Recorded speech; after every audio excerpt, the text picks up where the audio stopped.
تم اس بات کو بھول گئے تھے، اس لیے تم نے یہ کیا، تو آج تمہارا ٹھکانہ جہنم ہی ہے۔ پھر اللہ تعالیٰ ان سے پوچھے گا کہ بتاؤ زمین میں کتنے سال رہے، تو وہ کہیں گے بہت تھوڑے دن، بہت تھوڑا عرصہ، کچھ وقت، کچھ گھڑیاں ہم زمین میں ٹھہرے، ورنہ ہمیں بہت موقع ہی نہیں ملا کہ ہم کچھ نیک کام کرتے، موقع ہی نہیں ملا کہ کچھ اچھا کام کر کر آتے، ہم تو بہت تھوڑی سی دیر وہاں پر ٹھہرے تھے۔ تو اللہ تعالیٰ کہے گا ہاں صحیح کہہ رہے ہو، تھوڑی دیر ٹھہرے تھے، مگر یہ بات تم کو پہلے سمجھنی تھی کہ تمہارے پاس بہت تھوڑا وقت ہے، زیادہ وقت نہیں ہے، بہت تھوڑا سا ٹائم ہے جو تم نے زندگی میں دنیا میں گزارا ہے، اور تم نے کیا سمجھا تھا، یہ ساری تمہاری ساری جو بھاگ دوڑ تھی اور تمہارا سارا مذاق وغیرہ یہ سب تھا، یہ اس لیے تھا کہ تم یہ سمجھتے تھے کہ ہم نے یہ ساری چیزیں یوں ہی بنا دی ہے، ساری چیزیں فالتو میں بنا دی ہے، اس کا کوئی مقصد نہیں ہے اور تمہیں کبھی ہماری طرف پلٹ کر نہیں آنا ہے۔ اللہ تعالیٰ پاک ہے، فتعال اللہ الملک الحق لا الہ الا ہو رب العرش الکریم، بس اللہ بالا و برتر ہے، اللہ بادشاہ حقیقی ہے، کوئی خدا اس کے سوا نہیں، مالک ہے عرش کریم کا، اور جو کوئی اللہ کے ساتھ کسی اور معبود کو پکارے گا، اس کے لیے جس کے لیے اس کے پاس کوئی دلیل نہیں ہے، تو اس کا حساب اس کے رب کے پاس ہے۔ اگر بنا دلیل کے بات کریں گے، اس کے ساتھ میں کسی کو شریک کریں گے، دیکھیے جو شرک ہے وہ سب سے بڑا ظلم ہے۔ ظلم ہے کس پر ظلم ہے؟ اللہ سبحانہ و تعالیٰ پر تو ظلم ہے ہی کہ اس کے رب ہونے کا انکار کیا، انسان اپنے نفس پر، اپنی جان پر بھی یہ ظلم کرتا ہے، کیونکہ اس کے بدلے میں پھر اس نے پورا اپنا خسارے کا سودا کر لیا۔ شرک جو ہے، آپ کو پتا ہے نا کہ وہ حدیث ہے کہ بہت لمبی حدیث ہے وہ بھی، کہ جب رسول اللہ صلی اللہ علیہ وسلم کی جو شفاعت والی حدیث ہے کہ آپ سے کہا جائے گا کہ جس کے دل میں رائی کے دانے کے برابر بھی ایمان ہے اسے جہنم سے نکالا ہو۔ بہت سارے لوگ ایسے ہوں گے نا جو جہنم میں ڈال دیے جائیں گے، اپنے نیک اور بد عمل ان کے برابر ہوں گے تو ان کو جہنم میں ڈالا جائے گا، پھر ان کو نکالا جائے گا۔ تو جب رسول اللہ صلی اللہ علیہ وسلم سے کہا جائے گا کہ جس کے دل میں رائی کے برابر بھی ایمان ہے اسے نکال لاؤ، اور جس کے دل میں رائی برابر شرک ہوگا اسے جنت میں نہیں ڈالا جائے گا، اسے جہنم میں ہی چھوڑ دیا جائے گا۔ شرک جو ہے وہ سب سے بڑا گناہ، سب سے بڑا ظلم اور سب سے بڑا نقصان کا سودا ہے۔ تو اور اس بات کی تو کوئی بھی دلیل نہیں ہے نا کہ اللہ کے علاوہ کوئی معبود ہے، تو اس کا حساب اس کے رب کے پاس ہے، ایسے کافر کبھی فلاح پانے والے نہیں ہیں۔ اور آخر میں اللہ سبحانہ وتعالیٰ نے فرمایا وَقُلْ رَبِّ اغْفِرْ وَارْحَمْ وَأَنْتَ خَيْرُ الرَّاحِمِينَ، اے محمد کہو میرا رب درگزر فرمانے والا، رحم، اے میرے رب درگزر فرما اور رحم کر، اور تو سب رحیموں سے بڑا رحم کرنے والا ہے۔ دعا کیجیے پروردگار تو ہمیں بخش دے اور ہم پر رحم فرما، اور تو تمام رحم کرنے والوں میں سب سے بہتر رحم کرنے والا ہے۔ کیونکہ یہ دعا کیوں کریں؟ کیونکہ دیکھیے اللہ سبحانہ و تعالیٰ اگر رحم نہ کرے، اللہ سبحانہ و تعالیٰ کی اگر رحمت شامل نہیں ہوگی تو کوئی بھی انسان جنت میں جا ہی نہیں سکتا۔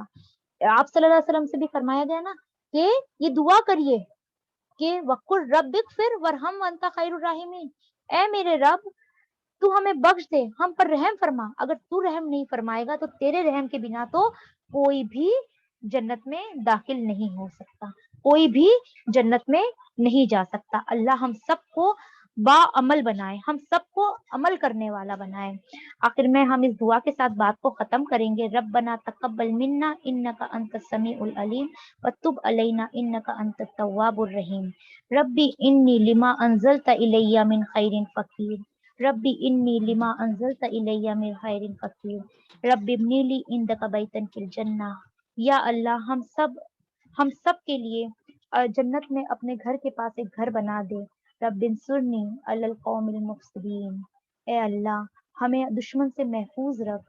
ربنا آتنا فی الدنیا حسنۃ وفی الآخرۃ حسنۃ وقنا عذاب النار، اے رب شیطان کی اکساہٹوں سے بچا لے۔ ربی اعوذ بک من ہمزات الشیطان، یا رب ہمیں شیطان کی اکساہٹوں سے بچانا، اے اللہ اس بات سے بھی بچانا کہ وہ ہمارے پاس آئے اور ہمارے اندر وسوسے ڈالے۔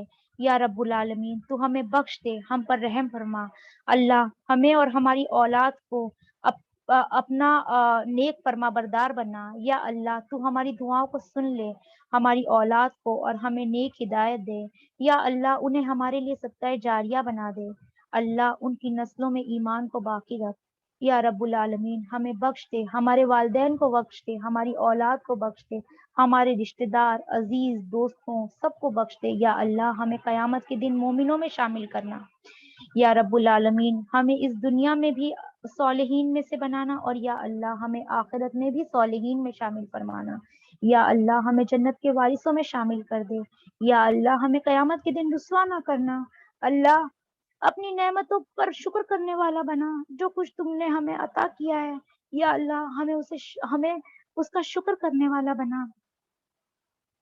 یا اللہ ہماری اولاد کی اصلاح کر دے، انہیں ایمان نصیب عطا فرما۔ یا اللہ انہیں تقوی عطا کر، انہیں حیا عطا کر۔ یا اللہ ان کی حفاظت فرما۔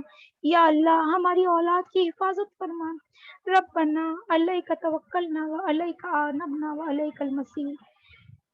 اے اللہ ہم نے تجھ پر بھروسے کیا اور تیری طرف ہم نے رجوع کیا اور تیری طرف ہم کو پلٹنا ہے۔ تو ہمارا لوٹنا بہت خوشگوار بنا دے۔ یا اللہ ہمارے لیے موت کو آسان بنا دے۔ یا اللہ تعالیٰ موت ہمارے لیے قبر کے مرحلے کو آسان بنا دے۔ یا اللہ ہمارے لیے برزخ کو آسان بنا دے۔ یا اللہ ہماری قبروں کو روشن کر دینا۔ یا اللہ ہماری قبروں کو جنت کا باغ بنا دینا۔ یا رب العالمین حشر کے دن امن کے ساتھ اٹھانا، اپنے عرش کا سایہ نصیب عطا کرنا۔ یا اللہ ہمارے لیے اپنا نور مکمل کر دینا۔ ربنا اتمم لنا نورنا، ربنا اتمم لنا نورنا، ربنا اتمم لنا نورنا، ربنا لا تزغ قلوبنا بعد إذ هديتنا وهب لنا من لدنك رحمة إنك أنت الوهاب، ربنا لا تزغ قلوبنا بعد إذ هديتنا وهب لنا من لدنك رحمة إنك أنت الوهاب۔ یا اللہ ہمیں ایمان پر ثابت قدمی عطا فرما۔ اللہ ہمارے گناہوں کو بخش دینا، ہمیں آگ کے عذاب سے بچانا۔ ربنا اغفر لنا ذنوبنا وکفر عنا سیئاتنا وتوفنا مع الابرار، ربنا وآتنا ما اے ہمارے رب ہمیں وہ عطا کرنا جس کا تو نے اپنے رسولوں سے وعدہ کیا ہے۔ یا اللہ ہمیں قیامت کے دن رسوا نہ کرنا۔ یا اللہ ہمیں قیامت کے دن رسوا نہ کرنا۔ یا اللہ قیامت کے دن ہمیں جہنم کی آگ سے بچا لینا۔ یا رب العالمین ہمارے ساتھ آسانی کرنا۔ یا اللہ ہر مرحلے پہ ہمارے ساتھ آسانی کرنا۔ یا اللہ ہمارے لیے اپنا نور مکمل کر دینا۔ یا اللہ ہمیں رسوا نہ کرنا۔ یا اللہ اس دن جو یوم الحسرت ہے، یا اللہ ہمیں اس دن حسرتوں میں مبتلا نہ کرنا۔ یا رب العالمین تو ہمیں دنیا اور آخرت کی ذلت اور رسوائی سے بچا لینا۔ یا اللہ تو ہمیں ایمان اور ایمان والی زندگی عطا کر۔ یا اللہ ہمیں ایمان والی موت دینا۔ یا اللہ ہمیں فتنوں میں مبتلا نہ کرنا۔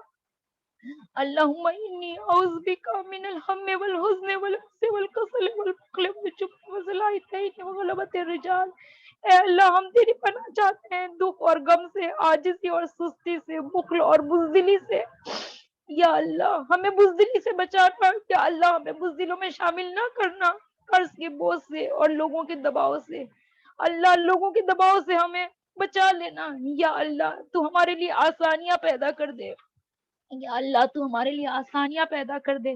اللہم انکا عفو کریم تحب العفو فاعف عنا، اللہم انکا عفو کریم تحب العفو فاعف عنا، اللہم انکا عفو کریم تحب العفو فاعف عنا، ربنا تقبل منا، ربنا تقبل منا، ربنا تقبل منا انک انت السمیع العلیم وتب علینا انک انت التواب الرحیم، ربنا تقبل منا۔ یا اللہ ہم سب کو، یا اللہ سبحانہ وتعالی ہم سب کا یہاں آنا قبول کرنا۔ یا اللہ ہماری تمام دعاؤں کو قبول کرنا۔ یا اللہ ہماری مشکلوں کو آسان فرما دینا۔ یا اللہ ہمیں بھلائی کے کاموں میں آگے بڑھنے والا بنانا۔ یا اللہ ہمیں استقامت عطا کرنا۔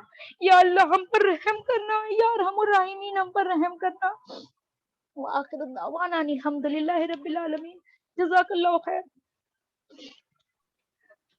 جزاک اللہ سسٹر تسنیم۔ الحمدللہ ماشاء اللہ آپ نے بڑے بہترین طریقے سے سورہ مومنون پہ روشنی ڈالی اور ہمیں بتایا ساری چیزوں کے بارے میں۔ الحمدللہ بہت اچھا لگا ماشاء اللہ۔ اور جیسے کہ ہم نے اس میں پڑھا ہم سبھی لوگوں نے کہ اللہ اللہ کے رسول صلی اللہ علیہ وسلم شروعات میں دعا کرتے ہیں کہ ظالموں میں سے نہ کرنا، یا اللہ ہمیں ظالموں میں سے نہ کرنا. تو ایسا ہے کہ یہ تو آیتیں بے شک ہمیں ظالموں سے بچانے کے لیے بھی ہے، ہمیں بھی دعا کرنی چاہیے، اور ساتھ ہی ساتھ ہمیں اس چیز پر بھی غور کرنا چاہیے کہ جب ہم اپنے والدین کے ساتھ ان کی حقوق کی حق تلفی کرتے ہیں تو کیا ہم ظالموں میں سے نہیں ہوتے؟ یا اگر والدین اپنے بچوں کی کوئی حق تلفی کرتے ہیں تو کیا وہ ظالموں میں شمار نہیں ہوتے؟ جب بات اگر شوہر اور بیوی کے تعلق کی جائے اور اگر وہ ایک دوسرے کی حق تلفی کرتے ہیں تو کیا وہ ظالموں میں شمار نہیں ہوتے؟ جب ہم انسانیت کو نظر انداز کرتے ہیں، یتیموں کو نظر انداز کرتے ہیں، یہاں تک کہ وراثت کے جو حقوق ہیں ان کو نظر انداز کرتے ہیں، تو کیا ہم ظالموں میں شامل نہیں ہوتے؟ تو کیا یہ صرف کافروں کے لیے کہا گیا ہے؟ کچھ ظلم تو ہم خود بھی کرتے ہیں. ہمیں اس چیز کے بارے میں سوچنا چاہیے، غور کرنا چاہیے. وراثت کے تعلق سے تو یہ بات بہت مشہور ہے ہمارے معاشرے میں، اور آپ لوگوں نے یہ بات سنی ہوگی اکثر کہ بیٹیوں کو حق نہیں دیا جاتا، صرف یہ بول کر کہ ان کی شادیاں کرا دی گئی ہیں، اس میں خرچ کیا ہے، اس میں ان کا وراثت میں کوئی حق نہیں. ماں باپ ایسا کہتے ہیں، والدین ایسے کہتے ہیں، اور خود عورتیں جو بہنیں ہوتی ہیں بھائیوں کی، وہ صرف اس لیے اپنے حق کے لیے آواز نہیں اٹھاتی کہ یہ سوچتی ہیں کہ ارے ہمارے رشتے خراب ہو جائیں گے بھائی سے، ہمارے والدین سے. لیکن وہ یہ نہیں دیکھتے کہ اگر وہ ایک ایسا کریں گی، ایسا اقدام اٹھائیں گی اس معاشرے میں، تو پتہ نہیں کتنے سارے لوگ اس سے متاثر ہوں گے، اور پھر حق تو حق مارا ہی جائے گا. تو جب ہم یہ آیتیں پڑھیں تو ہم خود اپنے آپ کا بھی جائزہ لیں کہ کہیں ہم ظالموں میں سے تو نہیں ہیں، کہیں ہم تو نہیں ظلم کر رہے. دوسری بات یہاں پر بہترین لگی یہ بھی کہ ہم نے مطالعہ کیا الحمدللہ کہ برائی کا بدلہ احسان کے ساتھ ادا کرو. تو دراصل احسان کی ڈیفینیشن کچھ اس طرح سے ہے کہ ہم کیا جانتے ہیں احسان کی ڈیفینیشن کے بارے میں. ایک تو یہ کہ ہم سوچتے ہیں، آواز آ رہی ہے میری، کلیئر ہے سب کو؟ یس سسٹر. جی، تو احسان کے بارے میں ہم یہ جانتے ہیں کہ کسی نے ہمارے ساتھ اچھا کیا تو ہمیں کیا کرنا چاہیے، ہم کیا کہتے ہیں، اس نے ہمارے ساتھ احسان کیا اور ہمیں بھی اس کے ساتھ اچھا سلوک کرنا چاہیے. لیکن جب ہم دیکھتے ہیں تو مجھے لگتا ہے، اور ہم اسکالرس کہتے ہیں، اور بہت پیاری بات کسی اسکالر نے کی ہے کہ یہ تو بدلا ہوتا ہے. اگر کوئی ہم سے اچھا معاملہ کرے اور ہم اس کے ساتھ بالکل ویسا ہی معاملہ کریں، یہ تو بدلا ہوا نا، برابر کا معاملہ ہوا. احسان کا معاملہ کب ہوتا ہے کسی کے ساتھ؟ کہ جب وہ ڈیزرونگ ہی نہ ہو کہ ہم اس کے ساتھ کچھ اچھا کریں، اور ہم اس وقت اس کے ساتھ میں اچھا کرتے ہیں، ہے نا. تو ہم دیکھیں کہ ہم کس طرح سے احسان کرتے ہیں اپنے معاشرے میں. اس کی چھوٹی سی مثال میں آپ کو یہ بتاؤں گی کہ اللہ کے رسول صلی اللہ علیہ وسلم کی ایک حدیث ہے، صحیح حدیث ہے، جس کا مفہوم میں آپ کے ساتھ شیئر کروں گی انشاءاللہ. جس میں کہ اللہ کے رسول صلی اللہ علیہ وسلم ایک مرتبہ کعبے کا طواف کر رہے تھے، اور طواف کرتے کرتے کعبے کو دیکھتے ہیں اور کہتے، ایک کعبے سے باتیں کرتے ہیں کہ اے کعبہ، تو کتنی پیاری چیز ہے، تو کتنی خوبصورت چیز ہے اس زمین پر، لیکن پتہ ہے تیری حرمت سے بھی بڑھ کر ایک حرمت ہے. حرمت یعنی احترام. تیری حرمت سے بڑھ کر ایک مومن کی حرمت ہے. یعنی کہ اللہ ہم کس طرح سے کعبے کے کتنا لحاظ کرتے ہیں، ہے نا، اس کے غلاف کا، اس کے یہاں تک کہ اس کے جو ہمارے پاس آتے ہیں لگانے کے لیے جو فریمز ہوتے ہیں، ہم اس کا بھی کتنا احترام کرتے ہیں. لیکن مومن کی عزت کا، ایک مسلمان کی عزت کا ہم ذرا لحاظ نہیں کرتے. جبکہ اللہ کے نزدیک ایک مومن کی عزت اس کعبے سے زیادہ افضل ہے. بتانے کا مقصد یہ ہے کہ برائی کا بدلہ احسان سے دو، یعنی کہ جو ڈیزرونگ نہیں ہے ان کے ساتھ بھی اچھا سلوک کرنا. تیسری بات، ہم جب یہ رپورٹ ڈسکس کرے تھے الحمدللہ، سسٹر تسنیم نے بہت اچھی بہترین بات بتائی، جس سے یہ پتا چلا کہ یہ ساری جو ورلڈلی لائف ہے وہ کیا ہے، موت اور حیات کے بیچ کی بات ہے نا. موت مطلب چیپٹر کلوز، اور حیات مطلب اب چیپٹر باقی ہے، بھی کلوز نہیں ہوا، بہت امکانات ہیں. زندگی کی سب سے بڑی نعمت ہی دراصل ایک زندگی ہے، زندگی کا ہونا ہے نا. تو جب تک ہماری سانسیں چل رہی ہے تب تک ہمارے پاس بڑے آپشنز موجود ہیں کہ ہم کیا کریں، بھلائی کی طرف جائیں اور برائی سے روکیں، تاکہ ہم اپنی لائف میں سکسیسفل ہو سکیں. اور سب سے آخری بات کہ اب یہ کیسے کریں گے ہم، اپنے نفس کی تزکیے سے. نفس کی تزکیے کی جب بات کی جاتی ہے تو دراصل انسان کی تخلیق سے وہ شروع ہوتی ہے. اس اسکالر نے اس کو بہت بہترین انداز میں سمجھایا ہے کہ آدم اور حوا علیہ السلام کے بارے میں ہم سبھی جانتے ہیں نا کہ ہم وہیں سے وہی ہمارے ماں باپ ہیں اور وہیں سے ساری پوری دنیا بنی ہوئی فارم ہوئی ہے. ان کے اس قصے کے بارے میں بھی جانتے کہ ان کو جنت میں رکھا گیا تھا. اللہ تعالیٰ نے انہیں اس درخت کا پھل کھانے سے منع کیا. اللہ نے انہیں کیا دی تھی؟ چوائس دی تھی کہ سب کچھ تو دے دیا اللہ نے ان کو, پھر اختیار دے دیا کہ اب تمہاری چوائس ہے کہ اب تم رکتے ہو اس سے نہیں رکتے. شیطان نے کیا کیا؟ انہیں بہلایا پھسلایا اور پھر کیا کیا؟ انہوں نے اپنی چوائس کا غلط استعمال کیا. پھر کیا کیا اللہ تعالیٰ نے؟ پھر انہوں نے کیا کیا؟ اللہ سے معافی مانگی. اللہ تعالیٰ نے ان کی معافی بھی قبول کی اور انہیں کیا کیا؟ ایک پنشمنٹ کے طور پر دنیا میں بھیج دیا. کس لیے بھیجا؟ کہ چلو ابھی پروف کرو, اب تک تو جنت میں تھے آپ لوگ, اب چلو پروف کرو اپنے ساری چیزوں سے, اپنے اعمال سے کہ آپ ڈیزرونگ ہو جنت کے, ہے نا. تو ہمیں بتانے کا مقصد یہ ہے کہ ہمیں کیا کرنا ہے, ہمیں اچھی اور بری دونوں چوائسیز دنیا میں ہمیشہ ملتی رہتی ہے نا. تو ہمیں کیا کرنا ہے, اچھی چوائس چوز کر کے اس پہ عمل کر کے صحیح چیز یعنی قرآن اور سنت کی روشنی کے اندر چیزوں کو ایکسیپٹ کر ہمیں یہ پروو کرنا ہے کہ ہاں ہم جنت کے ڈیزرونگ ہیں اور انشاءاللہ پھر ہم انشاءاللہ اللہ تعالیٰ ہمیں جنت میں داخل کرے گا. اور یہ کب پروف کر سکیں گے ہم؟ اللہ تعالیٰ نے 2 جبلتیں انسان کو عطا کی ہے, ایک عقل کی, فہم کی, اور دوسری نفس کی, ہے نا. تو یہ اگر ہم نفس کی پیروی کریں گے تو ہم غلط کر لیں گے, لیکن اگر ہم چاہتے ہیں کہ ہم سکسیسفل ہوں, نفس کا تزکیہ کریں, تو کیا کریں ہم اپنے فہم کو ملا کر اور نفس کو ملا کر ہماری جو زندگی بنتی ہے وہ ہوتی ہے پیشنیٹ لائف. اور یہ پیشنیٹ لائف اگر اللہ کی کتاب اور رسول کی سنت کے سائے میں اگر پروان چڑھے تو وہ ہوتی ہے تزکیہ نفس. تو انشاءاللہ ہم تزکیہ نفس کی کوشش کریں گے. اور دیکھیں ہم کہتے ہیں نا کہ اس دنیا میں بہت سے فرعون ہیں, ہم جو ظلم کرتے ہیں ان لوگوں کو فرعون کی مشابہت کھڑا کر دیتے ہیں, ہے نا. نمرود کی مشابہت کھڑا کر دیتے ہیں, کہتے ہیں کہ تو اس دور کا فرعون ہی ہے. لیکن اور ہم کیا کرتے ہیں, موسیٰ کے انتظار میں بیٹھتے ہیں, لیکن ہم موسیٰ بننا نہیں چاہتے. اللہ ہمیں موسیٰ بنائے انشاءاللہ. آمین.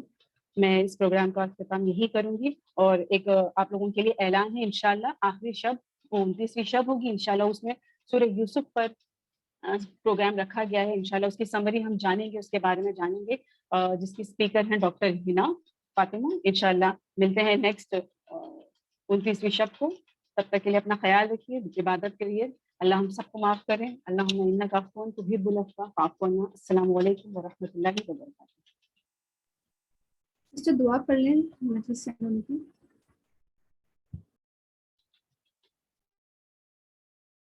سبحانک اللہم و بحمدک نشہد ان لا الہ الا انت نستغفرک و نتوب الیک.